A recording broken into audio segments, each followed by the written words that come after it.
বোলপুর থানার একে কদর্য ভাষায় কেষ্টর হুমকি, 4 ঘণ্টার মধ্যে ক্ষমা চাওয়ার নির্দেশ। তৃণমূলের বোলপুর থানার একে কদর্য ভাষায় হুমকি দেওয়ার অভিযোগ অনুব্রত মণ্ডলের। সেই অডিও ক্লিপ ভাইরাল হতেই তোলপাড় রাজ্য রাজনীতিতে। এতটাই কদর্য তার ভাষা, প্রতি শব্দের পরই ব্যবহার করতে হয়েছে বিপ শব্দ।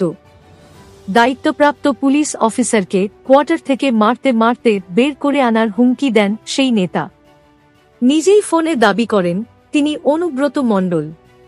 সেই অডিও সোশ্যাল মিডিয়ায় পোস্ট করেন বিজেপি নেতা সুকান্ত মজুমদার।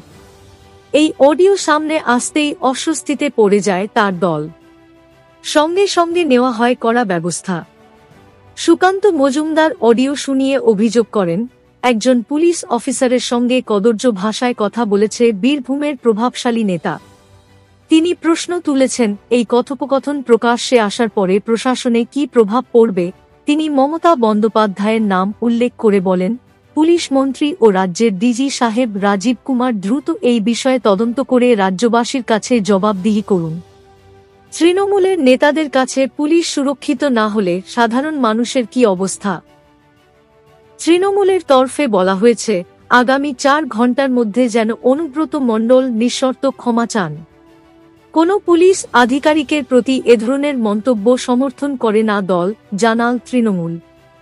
ক্ষমা না চাইলে অনুব্রত মণ্ডলকে শোকজ করা হবে বলে জানিয়ে দিয়েছে তৃণমূল। সেই সঙ্গে কমানো হল তার নিরাপত্তা।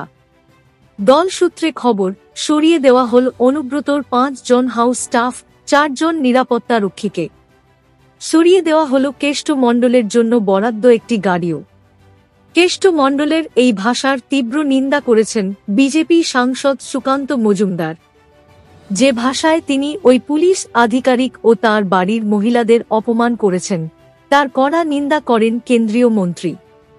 ফেসবুকে পোস্ট করে তিনি লেখেন, এই ভাইরাল হওয়া ফোনালাপটি শুনলেই স্পষ্ট হয়ে যাবে রাজ্যের দুর্দমনীয় এবং দোর্দণ্ডপ্রতাপ মুখ্যমন্ত্রীর স্নেহের চাদরের তলায় কিভাবে ভয়াবহ সমাজবিরোধী ত্রাসরা সয়ত্নে সুরক্ষিত রয়েছে।